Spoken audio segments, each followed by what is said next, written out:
on the goings on up here, something that we probably would have missed if we hadn't known about it. We're on our Buffelshoek boundary, just up Mvubu Road. We were here at this very junction this morning as we drove down Mvubu Road. I don't even know if these cats were here.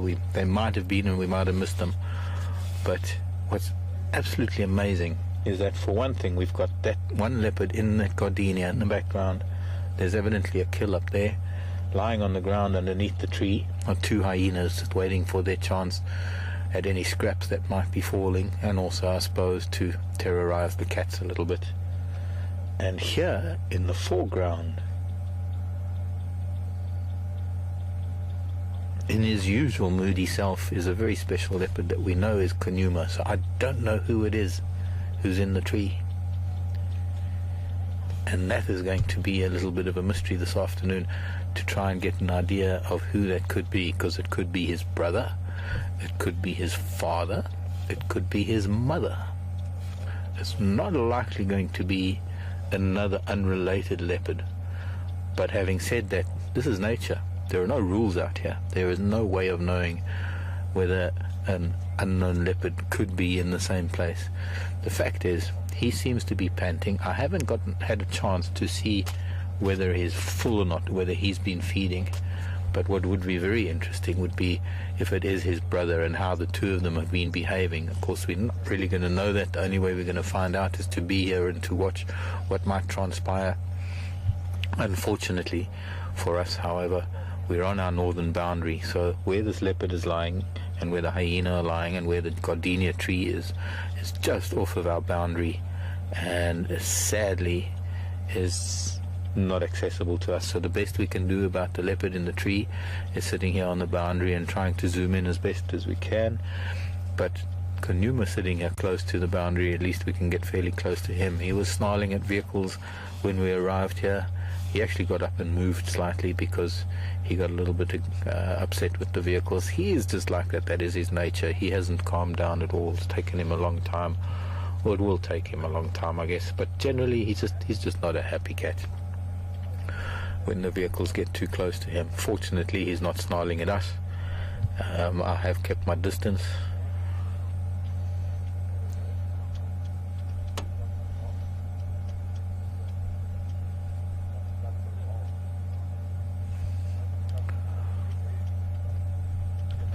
And finally, this storm has moved over the western sky. Sadly, we've lost this beautiful leopard light that we had a few minutes ago, because when the sun was shining with this dark cloud behind us, it does produce an incredible light for photography and for filming. But this cloud has now moved over the sun. In fact, the tail end of the storm looks like it might be swinging over Djuma. There's a very good chance that maybe the tail end will swing over us and come over and give us a little bit of a shower. But until that happens, I'm not really too concerned about it. It's still quite far away.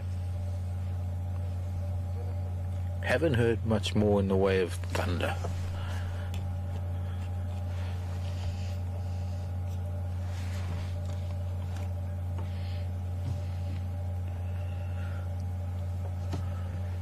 But it is darkening fairly quickly this afternoon.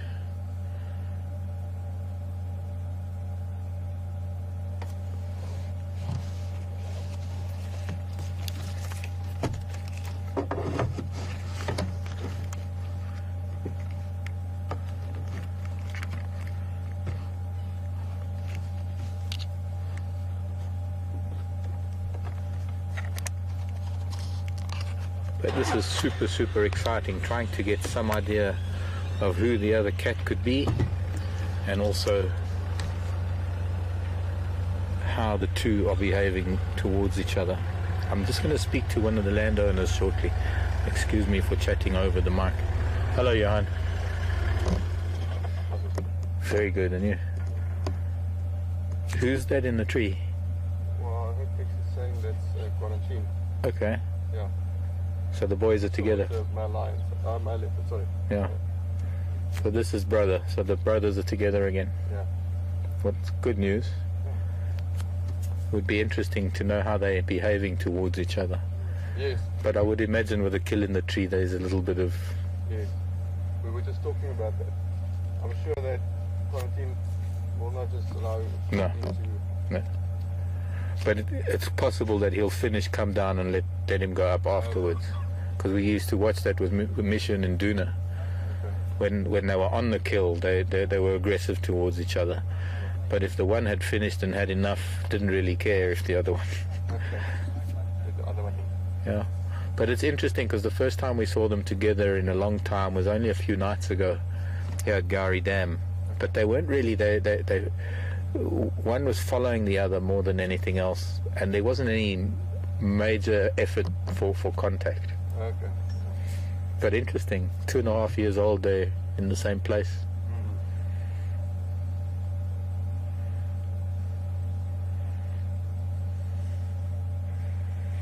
What do you think about this blackness behind me? I think it's gonna wash. There. Yes. Oh, not him. He was going with his eyes. Yeah. I was like, No, I think, yeah, I said we're going to get wet this afternoon, so let's see. be nice. Yeah. I'm hot. We need it. We need rain to do that. Were you out this morning? Yes, Quiet. it was very quiet. But I came past you, I didn't see anything. No. There was a nyoni in the dam. Okay.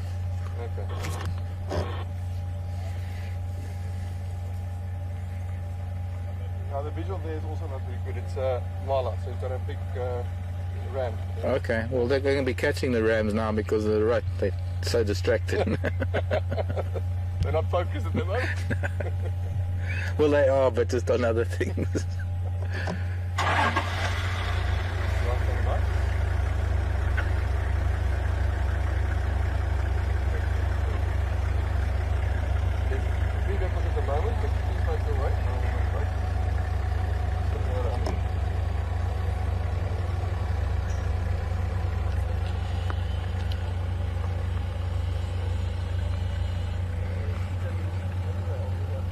So,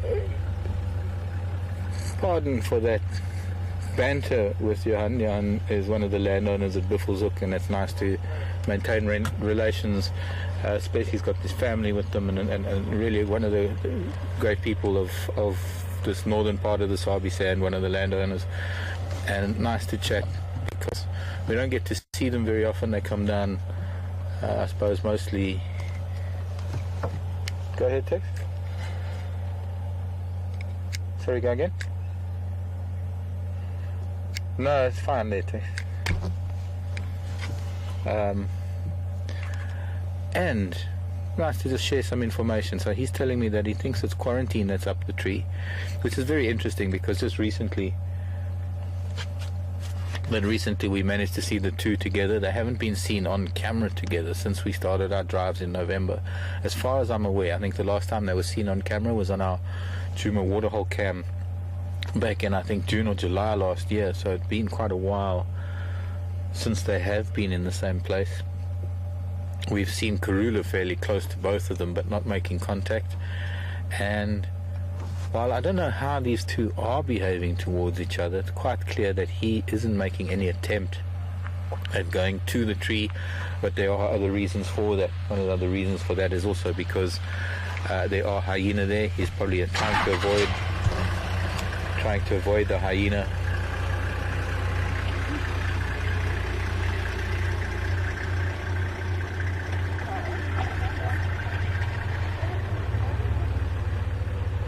Oh, hyena moving. I think it's mostly because of the vehicle that was there though.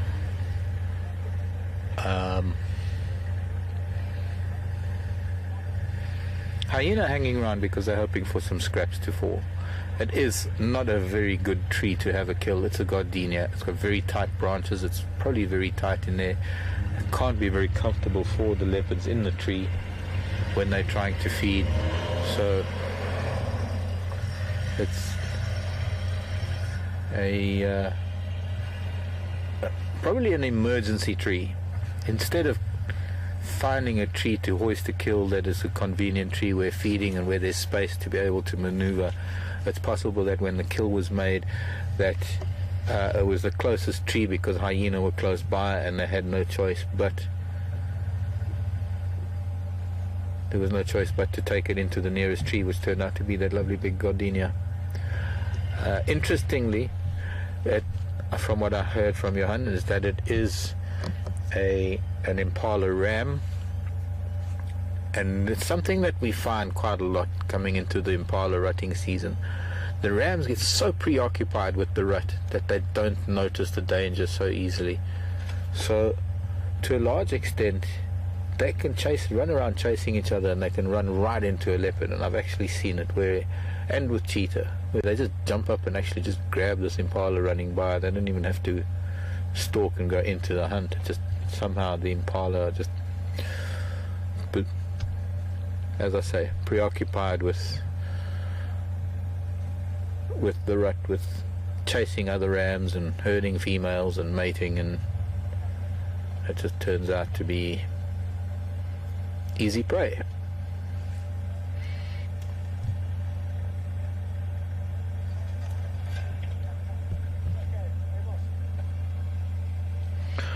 Question is coming in wanting to know if the hyenas know that Kunyuma's on the ground near them. They probably do. I would imagine that they do. I can't answer that.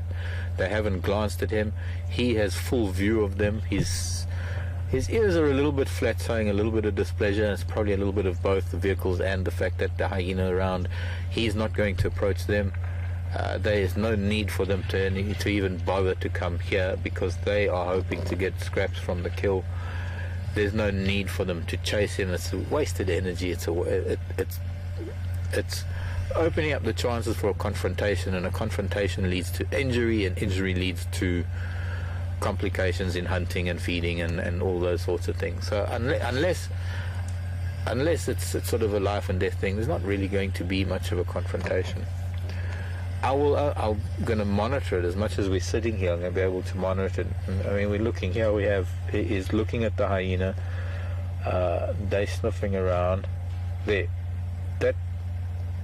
In that little moment, as I said, that the hyena's ears sniffing around, the one on the left went forward.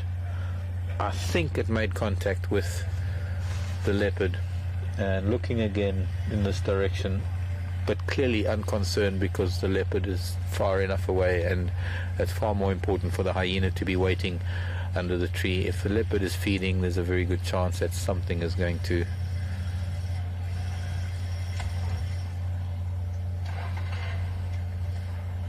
fall out of the tree, a piece of meat or a piece of skin or a bone or a leg or something.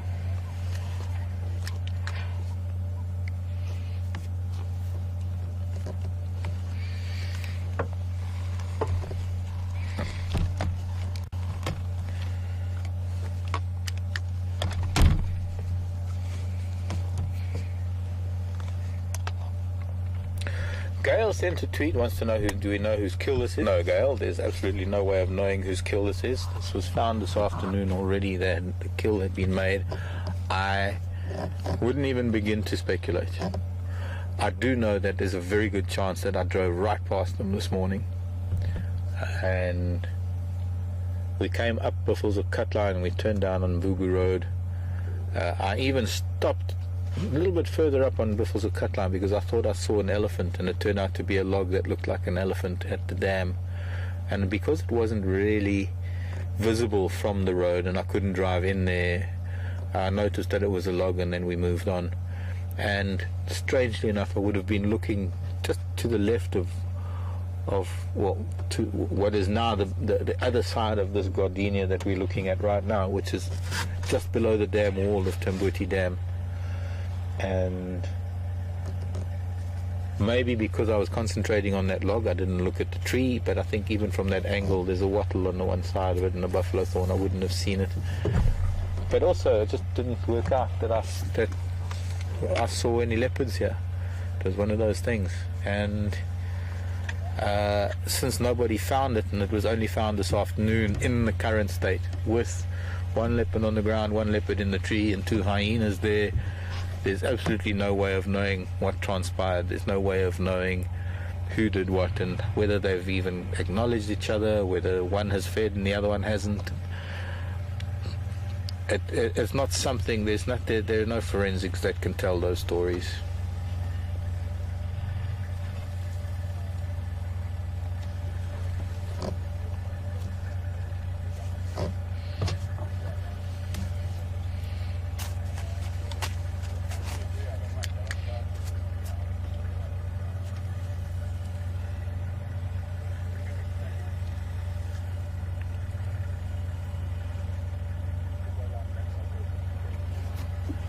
Good question from Blair in Canada, wanting to know whether the hyena could jump down off of the tree, out of the tree, onto the ground and get away from the hyena. Yes, it can, and we've actually seen that a number of times, Blair. In fact, one of the most amazing times that although we didn't see it, we saw the result of it was couple of months ago.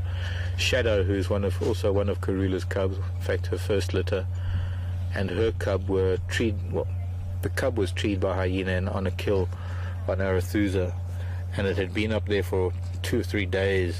And then when we went back there, the cub had managed to get out of the tree, but the hyena was still there. Fortunately for Quarantine Mal, if that is indeed him in the tree, this gardenia, as you can see, is right against the dam wall. We could see the hyena when they moved off. They were sort of moving up on that slope, which is actually the earthen wall overgrown with grasses that forms Tambuti Dam. We don't ever get to see Tambuti Dam because it is on Buffelshoek, Hook, and he could quite easily get onto the dam wall from that tree above those hyenas, and he could be over that dam wall and away far quicker than they would be able to get up and react to it.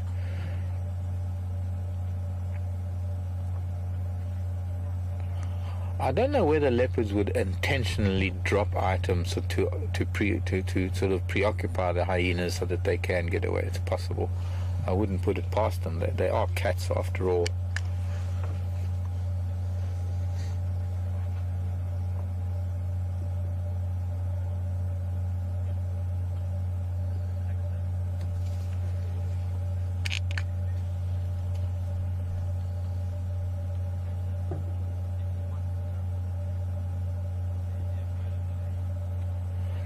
Now, here's another very, very good question from Grace in Dallas. Grace wants to know if the hyenas would, if it would be worth their while waiting for so long. Would they get any food waiting for so long?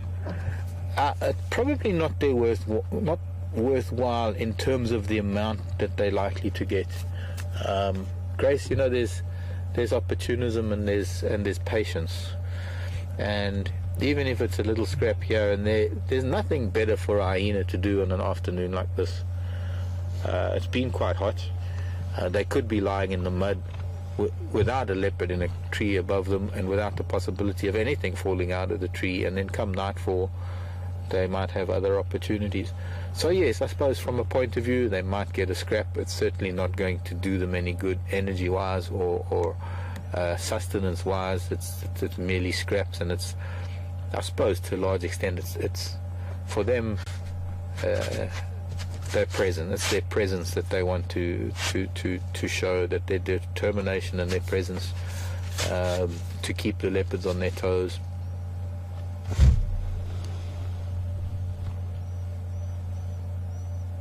But there's definitely not going to be that much out of it. There is always the possibility, and we've seen it, especially with young and inexperienced leopards. And I'm not saying that they are that inexperienced. I mean, they are 2.5 years old now, or going on 2.5, these two boys. But it is an awkward tree. And whether the hyenas know that or not is irrelevant. The fact is, it is an awkward tree. It's not the best tree for a carcass to some degree. So there's a possibility that the entire carcass could fall to the ground.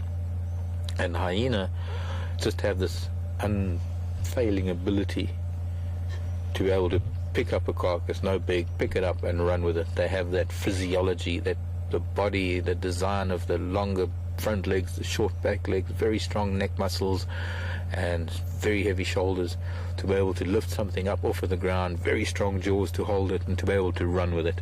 And even if it's most of the remains of an impala, and even if it is a big impala ram, a hyena is big enough to actually pick it up and run away with it. So if something were to fall, like a very large portion of the carcass, those hyenas would be able to pick it up and run away with it, that the leopard would never even think about going for it, would even think about trying to get it back. They would relinquish the carcass and then just carry on.